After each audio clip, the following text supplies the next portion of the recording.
Hi friends, ನಾನು Vijay BMK ಮಾತಾಡ್ತಿದ್ದೀನಿ. ಇವತ್ತು ಇಲ್ಲಿ ಏನಕ್ಕಪ್ಪ ಇಷ್ಟು ಜನ ಇದ್ದಾರೆ ಅಂತ ಹೇಳಿದ್ರೆ, ಇವತ್ತು ಗೊತ್ತಿರೋದಲ್ಲ, ಮೇ 20ನೇ ತಾರೀಕು ನಮ್ಮ ಜೂನಿಯರ್ ಸರ್ ಅವ್ರದ್ದು ಬರ್ತ್ಡೇ ಇರೋದ್ರಿಂದ ನಮ್ಮೂರಲ್ಲಿ ಬೇವಳ್ಳಿಯಲ್ಲಿ ತುಂಬ NTR ಫ್ಯಾನ್ಸ್ ಇದ್ದಾರೆ. ಅದಕ್ಕೆ ಪ್ರತಿ ವರ್ಷವೂ ಇದೇ ಥರ ತುಂಬ ವಿಜೃಂಭಣೆಯಿಂದ ಖುಷಿಯಿಂದ ಎಂಜಾಯ್ ಮಾಡಿ ಆಚರಣೆ ಮಾಡ್ತೀವಿ.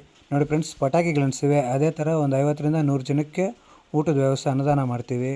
ಅದೇ ಥರ ಪ್ರತಿಯೊಬ್ಬರು ಹೀರೋಗೂ ಅಷ್ಟೇ ನಮ್ಮೂರಲ್ಲಿ ಅವ್ರವ್ರ ಫ್ಯಾನ್ಸು ಇದೇ ಥರ ಆಚರಣೆ ಮಾಡ್ತಾರೆ. ಆದರೂ ಕೂಡ ಎಲ್ಲ ಊರಿನ ಇವರೆಲ್ಲ ಸೇರಿ ಹೋಗಿ ಎಂಜಾಯ್ ಮಾಡಿ ಬರ್ತೀವಿ ಅದರಲ್ಲಿ. ನೋಡಿ ಫ್ರೆಂಡ್ಸ್, NTR ಬರ್ತ್ಡೇಗೆ 10 kg ಕೇಕ್ ತಂದಿದ್ದೀವಿ. ಈ ಥರ ಇದೆ ನಾವು ತಂದಿರೋ ಕೇಕು. ನೋಡಿ, ಅದೇ ಥರ ನಮ್ಮೂರಿನವರೆಲ್ಲ ಯಾವ ಥರ ಆಚರಣೆ ಮಾಡ್ತೀವಿ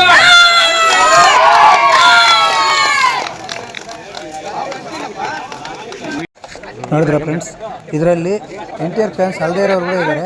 ಆದರೂ ಕೂಡ ತುಂಬ ಖುಷಿಯಿಂದ ಎಲ್ಲರೂ ಆಚರಣೆ ಮಾಡೋಣ ಅಂತ ಹೇಳ್ಬಿಟ್ಟು ನಮ್ಮೂರಲ್ಲಿ ಪ್ರತಿಯೊಬ್ಬರು ಬಂದು ಸಹಕಾರ ಮಾಡ್ತಾರೆ. ನೋಡಿ ಫ್ರೆಂಡ್ಸ್, ಎಲ್ರಿಗೂ ಊಟದ ವ್ಯವಸ್ಥೆ ಇರುತ್ತೆ. ಮಳೆ ಬೇರೆ ಬರ್ತಿದೆ, ಇನ್ನೇನು ಮಾಡೋದು ಅಂತ ಹೇಳ್ಬಿಟ್ಟು ನೋಡಿ, ಆದಷ್ಟು ಬೇಗ ಮನೆಗೆ ಹೋಗಿ ಸೇರ್ಕೊಳ್ಳೋಣ ಅಂತ ಹೇಳ್ಬಿಟ್ಟು ಈ ವಿಡಿಯೋ ಮುಗಿಸ್ತಾ ಇದ್ದೀನಿ. ನೋಡಿ ಫ್ರೆಂಡ್ಸ್, ಈ ವಿಡಿಯೋ ನಿಮ್ಗೆ ಇಷ್ಟ ಆಗಿದ್ದರೆ ಲೈಕ್ ಮಾಡಿ, ಶೇರ್ ಮಾಡಿ, ಹಂಗೆ ಫಾಲೋ ಮಾಡಿ. ನಿಮ್ಮೂರುಗಳಲ್ಲಿ ಇದೇ ಥರ ಏನಾದರೂ ಆಚರಣೆ ಮಾಡಿದ್ದಾರೆ ಅಂತ ಹೇಳ್ಬಿಟ್ಟು ಒಂದು ಕಾಮೆಂಟ್ ಹಾಕಿ, ಇಲ್ಲ ಜೈ NTR ಅಂತ ಹೇಳ್ಬಿಟ್ಟು ಕಾಮೆಂಟ್ ಹಾಕಿ. ಓಕೆ ಫ್ರೆಂಡ್ಸ್, ನೆಕ್ಸ್ಟ್ ವಿಡಿಯೋದಲ್ಲಿ ಸಿಗೋಣ. ಜೈ ಹಿಂದ್, ಜೈ ಕಿಸಾನ್.